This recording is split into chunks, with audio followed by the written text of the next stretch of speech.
एक आदेश है supreme court का, बहुत अहम हो जाता है, क्योंकि कुछ समय पहले की बात है, सीएनआरसी यानी कि नागरिकता अधिनियम की बात जब हुई तो ये कहा गया कि तमाम पेपर दिखाने पड़ेंगे आपको। अफवाहें भी बहुत सारी इस मामले में उड़ी, अफवाहों की बात हम नहीं करेंगे। तो इस मामले को आप लोग पूरा, इस आज के वीडियो को पूरा सुने और ज्यादा से ज्यादा लोगों तक इसको फॉरवर्ड जरूर करें, क्योंकि आपकी और हमारी दोनों की नैतिक जिम्मेदारी है कि ज्यादा से ज्यादा तक इस चीज को पहुंचाएं, जिससे कि ज्यादा से ज्यादा लोगों को इसका लाभ मिल सके। तो आइए शुरू करते हैं, आखिर मामला है क्या। तो मैं आपको बता दूं कि ये आदेश जो है, मैं आप थोड़ा सा ब्रीफ आपको पढ़ के सुना देता हूं। असम के एक शख्स की नागरिकता को लेकर सुप्रीम कोर्ट का फैसला जो है आजकल चर्चा में बना हुआ है।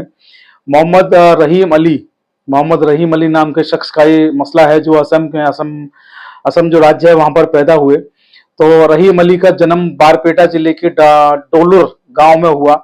इनके पिता का नाम जो है 1965 की मतदाता सूची में था। आप जरा गौर से इस चीज को समझने की कोशिश कीजिएगा, आपके बहुत काम आने वाली है। असम का मामला है, बारपेटा जिला है, डोलुर गांव है, रहीम अली नाम का व्यक्ति है।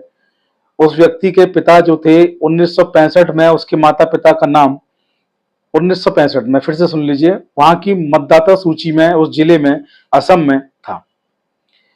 1985 में रहीम अली और उनके भाई बहनों का नाम मतदाता सूची में आया। जब वहां की मतदाता सूची में इनका नाम आया तो 2004 में इनके विरुद्ध जो है एक जांच बैठाई गई और 2004 में नालवाड़ी के पुलिस अधीक्षक यानी कि एसपी के आदेश पर SI sub inspector Vipin Dutta ने रहीम अली पर राष्ट्रीयता की जांच की।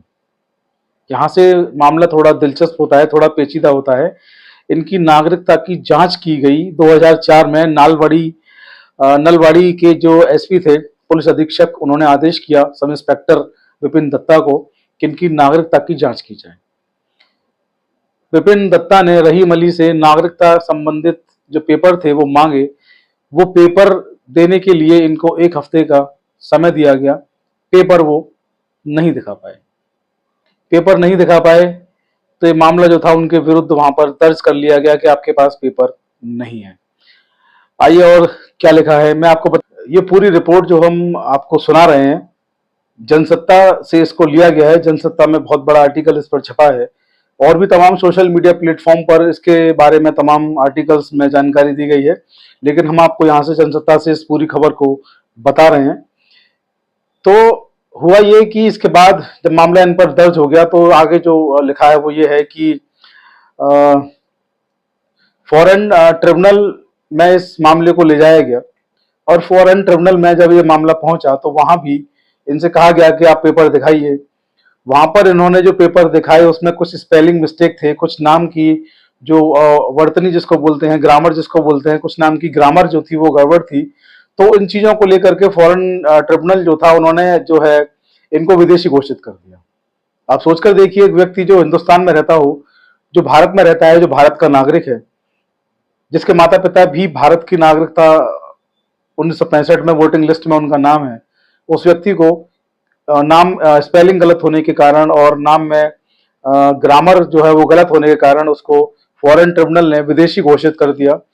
इसके बाद ये मामला सुप्रीम कोर्ट पहुंचा तो एक बार फिर से इनको जो है कहा गया फॉरेन ट्रिब्यूनल को कि एक बार फिर से आप इन पेपर्स की जांच कर लें। उन्होंने एक बार फिर से इन पेपर्स की जांच करी तो फिर से उन्होंने यही कह दिया कि इनकी स्पेलिंग मिस्टेक है नाम की, और इनकी जो उच्चारण वर्तनी है, ग्रामर है नाम की, वो गलत है। इनको फॉरेन ट्रिब्यूनल ने फिर से जो है विदेशी घोषित कर दिया। 2 बार जब ये विदेशी घोषित हो चुके, उसके बाद मामला सुप्रीम कोर्ट पहुंचा और सुप्रीम कोर्ट में जो जस्टिस हैं, मैं आपको बता दूं, सुप्रीम कोर्ट में जस्टिस विक्रमनाथ और जस्टिस एहसानुद्दीन अमानुल्लाह की खंडपीठ ने इस पर सुनवाई की और इस सुनवाई में जो कुछ भी हुआ, बहुत उसके जो परिणाम आपको मिलेंगे, पूरे देश पर आपको उसके परिणाम देखने को मिलेंगे। तो इसमें जो कुछ हुआ मैं आपको थोड़ा और पढ़ के सुना दूं। इस सुनवाई में जो मुकदमा डिस्पोजल हुआ, मुकदमे का निस्तारण जो हुआ, तो जब से इनको परेशानियां शुरू हुई, जब से इनके खिलाफ एफआईआर जांच वगैरह हुई और जब तक इनका ऑर्डर आया, लगभग 20 साल इस मामले में हो चुके। 20 साल बाद इनको न्याय मिला रहीम को, और रहीम को जो न्याय मिला उनके हक में फैसला दिया गया। सुप्रीम कोर्ट ने कहा फॉरेन ट्रिब्यूनल की धारा 9 के मुताबिक उस शख्स को अपनी नागरिकता से जुड़े दस्तावेज दिखाना जरूरी होता है जिस पर विदेशी होने का आरोप हो। आप समझिएगा इस बात को, बहुत अच्छी यहाँ पर बात कही सुप्रीम कोर्ट ने। सुप्रीम कोर्ट ने स्पष्ट शब्दों में कहा, फॉरेन ट्रिब्यूनल जो है उसकी जो धारा 9 है वो कहती है कि कोई शख्स जो है अपने दस्तावेज तब दिखाएगा जब उस पर आरोप हो, शक नहीं। आरोपी अगर कोई व्यक्ति होगा तो उसे अपने नागरिकता से जुड़े दस्तावेज दिखाना जरूरी होता है। जिस पर विदेशी होने का आरोप हो, सुप्रीम कोर्ट ने इस आगे ये भी कहा कि रहीम अली के खिलाफ एक भी सबूत नहीं है, कोर्ट में आरोप लगाने के साथ सबूत भी पेश किया जाना जरूरी होता है, सुप्रीम कोर्ट ने कहा। आप सोचकर देखिए सुप्रीम कोर्ट यहाँ पर कितनी गंभीर जो है टिप्पणियां सुप्रीम कोर्ट ने की हैं, इनके मायने आप समझिए क्या है कि आप केवल आरोप लगा रहे हैं, आप शक की बिना पर काम कर रहे हैं, आप आरोप लगा रहे हैं लेकिन सबूत आपके पास नहीं है। पूरे मुकदमे में आप सबूत पेश नहीं कर पाए हैं, केवल आरोप आरोप आप लोग लगा रहे हैं। तो ये जो कुछ भी हुआ, रहीम अली के हक में फैसला गया, रहीम अली को 20 साल के बाद इंसाफ मिला और वो भारतीय घोषित हुए। हालांकि फॉरेन ट्रिब्यूनल ने तो उनको विदेशी घोषित कर ही दिया था, लेकिन फॉरेन ट्रिब्यूनल की सेक्शन 9 जो है वो यहाँ पर सुप्रीम कोर्ट ने उसकी डेफिनेशंस भी समझाने की कोशिश की है कि वो ये कहती है कि उस शख्स को, उस व्यक्ति को अपने नागरिकता से जुड़े दस्तावेज दिखाना जरूरी होता है जिस पर आरोप होता है कि वो विदेशी है। ठीक है, शक की बिना पर नहीं कर सकते, सबको एक साथ में नहीं कर सकते। जिस पर आरोप होता है कि विदेशी है, आरोपी व्यक्ति को दस्तावेज दिखाना है, सबको नहीं। सुप्रीम कोर्ट ने स्पष्ट किया, धारा 9 फॉरेन ट्रिब्यूनल की यही कहती है।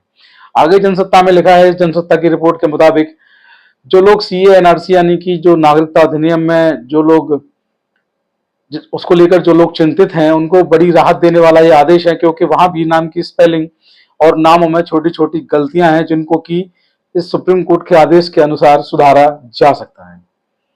तो आप लोगों ने देखा कि इस आदेश में क्या है, आप लोगों ने समझा होगा कि आदेश में क्या है, कितना महत्वपूर्ण हो सकता है आदेश आने वाले समय में प्रत्येक भारतवासी के लिए। तो आप लोगों को बस यही कहना चाहूंगा कि हमने अपना फर्ज पूरा किया, आप लोगों तक इस आदेश को पहुंचा दिया।